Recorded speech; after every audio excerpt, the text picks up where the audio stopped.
Hello students, आपके सामने ये एक क्वेश्चन है जो कि IIT JEE mains 2023 April session में आ चुका है। क्वेश्चन है the number of ways to distribute 20 chocolates among 3 students.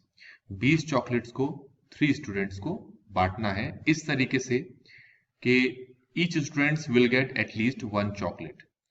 मान लेते हैं कि पहले स्टूडेंट्स को एक्स चॉकलेट मिली, दूसरे स्टूडेंट्स को वाई चॉकलेट मिली, तीसरे स्टूडेंट को जेड चॉकलेट मिली। तो तीनों को जितनी चॉकलेट्स मिली हैं उनका सबका सम कितना होना चाहिए? 20। अब कंडीशन ये दे रखी है कि हर स्टूडेंट्स को कम से कम एक चॉकलेट तो मिले। तो पहले स्टूडेंट्स को कितनी चॉकलेट मिली है? एक्स। तो उसको जो चॉकलेट मिली हो वो 1 या 1 से ज्यादा होनी चाहिए अकॉर्डिंग टू द कंडीशन। दूसरे स्टूडेंट्स को कितनी चॉकलेट्स मिली है? वाई। मतलब जितनी चॉकलेट्स को मिली है वो 1 या 1 से ज्यादा होनी चाहिए। तीसरे स्टूडेंट को कितनी चॉकलेट्स मिली है? जेड। मतलब उसको जितनी चॉकलेट मिली है वो 1 या 1 से ज्यादा होनी चाहिए। अब इसको हम सिंप्लीफाई करते हैं, 1 को यहां ले आते हैं, यहां पर 1 को ले आते हैं, यहां पर 1 को ले आते हैं। तो ये हो जाएगा x minus 1 is greater than equal to 0, y minus 1 greater than equal to 0 और z minus 1 is greater than equal to 0। अब क्या करते हैं, इसकी जगह एक नया वेरिएबल इंट्रोड्यूस करते हैं, इसकी जगह भी और इसकी जगह भी। वो वेरिएबल u मान लेते हैं, मतलब x माइनस 1 को u एज्यूम कर लेते हैं, तो u is greater than equal to 0। इसको v मान लेते हैं तो v is greater than equal to 0। इसको w मान लेते हैं तो ग्रेटर देन इक्वल टू 0। तो u हमने किसके बदले लिया है? x माइनस 1 के। v हमने किसके बदले लिया है? y माइनस 1 के। और w हमने किसके बदले लिया है? z माइनस 1 के। यहां से x की वैल्यू हमारे पास u प्लस 1 आएगी, y की वैल्यू v प्लस 1 आएगी और z की वैल्यू w प्लस 1 आएगी। अब x y z की वैल्यू मैं अगर इसमें पुट करूं तो मुझे मिलता है u plus v plus w plus 3 equal to 20 और u plus v plus w equal हो गया आपका 17। आई होप यहां तक आपको क्लियर हो गया होगा। अब यहां पर जो हमारे पास इक्वेशन आई है, इस इक्वेशन पे 3 नए वेरिएबल्स हैं और इन 3 वेरिएबल्स की खासियत यह है कि इसकी वैल्यू 0 या 0 से बड़ी है, इसकी भी वैल्यू 0 या 0 से बड़ी है और इसकी भी वैल्यू 0 या 0 से बड़ी है। तो ऐसे केस में इसको सॉल्व करने का तरीका क्या है? हमारे पास तरीका है 17 प्लस हमारे पास कितने वेरिएबल्स हैं? 3 है, -1 और ऐसे ही कॉम्बिनेशन लगाकर नीचे भी 3 -1। तो ये हमारे पास हो जाएगा 19C2 और ये 19C2 आ रहा है। हाँ ठीक है, 19C2। देखिए सेकंड ऑप्शन हमारे आंसर से मैच कर रहा है।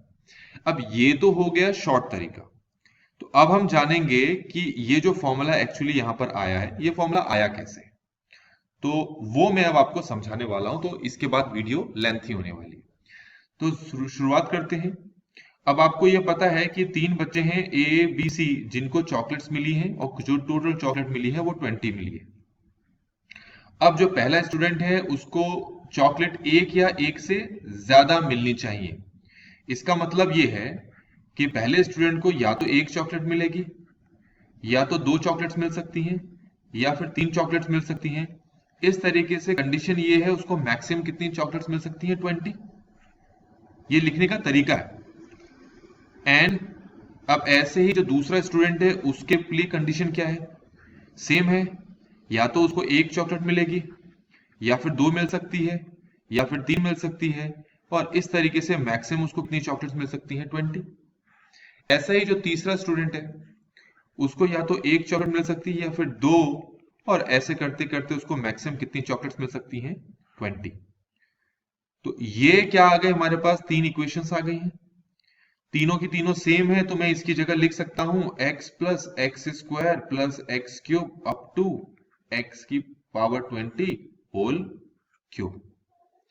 अब क्योंकि आपको ये फाइंड करना है कि तीनों को जो चॉकलेट मिली हो उनका सम होना चाहिए 20, तो इसीलिए आपके पास ये जो इक्वेशन है इसमें हम कोफिशिएंट फाइंड करने वाले हैं, कोफिशिएंट ऑफ x की पावर 20। ठीक है, तो हम इसमें x की पावर 20 का कोफिशिएंट फाइंड करने वाले हैं। तो हम लिखेंगे कोफिशिएंट ऑफ x20 इन, अब आपको पता है ये जीपी है तो जीपी की तरह सॉल्व करेंगे। सबसे पहले इसमें से हम क्या कर लेते हैं, x अगर निकालें तो क्या आ जाएगा? एक्स क्यूब और अंदर हमारे पास बचेगा 1 plus x square up to x की पावर 19 और होल क्यूब। अब इसको इसके साथ सॉल्व करोगे तो अब हमें कोफिशिएंट ऑफ x की पावर 17 चाहिए इसमें, क्योंकि x की पावर 3 तो आपको ऑलरेडी मिल गई है।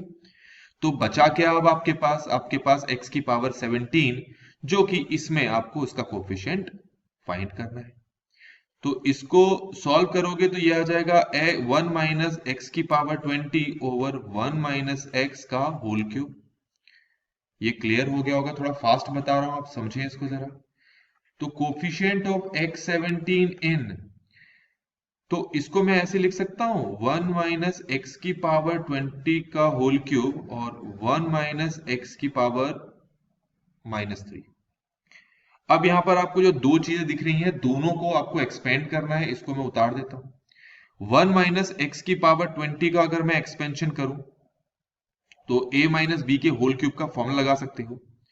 तो वो आ जाएगा 1 माइनस एक्स की power 60 minus 3x20 1 minus x20, कुछ इस टाइप का होगा, आप चेक कर लीजिएगा। और यहां पर मैं किसका एक्सपेंशन निकालूंगा, इसका।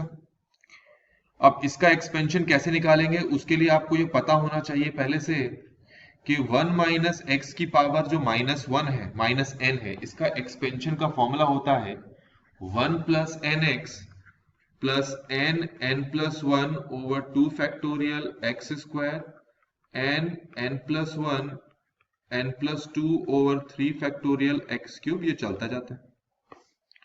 तो क्वेश्चन में कंपेयर करोगे तो ये आपके पास -3 है, तो ये हो जाएगा 1 plus 3x plus 4 over 2 factorial x square, ये 3 4 5 ओवर 3 फैक्टोरियल एक्स क्यूब, और इस तरीके से चलेगा। मैं थोड़ा फास्ट बता रहा हूं। अब यहां पर अगर आप इसको देखिए कैसे बढ़ रहा है, तो 1 को तो मैं 1 लिख लेता हूं, इसको मैं 3c2 लिख लेता हूं, और इसको मैं लिख लेता हूं 4c2 एक्स स्क्वायर, इसको लिख लेता हूं मैं 5c2 एक्स क्यूब। ऐसे ये चलता जाएगा। ऐसा मैं क्यों कर रहा हूं, ऐसा कैसे बन रहा है, ये कैसे आ रहा है, आप खुद करके देखेंगे तो तब आपके पास ऑटोमेटिकली ये आंसर आ जाएगा और ये भी आएगा। अगर मैं पूरा एक्सप्लेन करने बैठ गया तो ये वीडियो बहुत ज्यादा लेंथी हो जाएगी, इसीलिए ये आपके ऊपर है।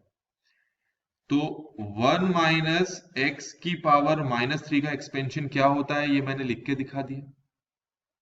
तो चलिए वापस ऊपर चलते हैं। हम क्या कर रहे थे, यहां से कलर चेंज कर देता हूं मैं। तो हम कर रहे थे कोफिशिएंट ऑफ x की पावर 17 इन, तो 1 माइनस एक्स की power 60 minus 3x20 1 minus x20, और दूसरे ब्रैकेट में हमें एक्सपेंशन लिखना था, तो आपको पहले बता चुका हूं, ये वाला एक्सपेंशन लिखेंगे 1 plus 3c2x 4c2 x square 5c2 x cube. ये समझ में आ रहा होगा आपको। ऐसे करते जाएंगे तो कभी ना कभी ये चीज आएगी, जरा देखो 19c2 एक्स की पावर 17, फिर 20c2 एक्स की पावर 18, ऐसे कभी ना कभी तो आएगा। यहां तक मेरे हिसाब से आपको समझ में आ जाना चाहिए।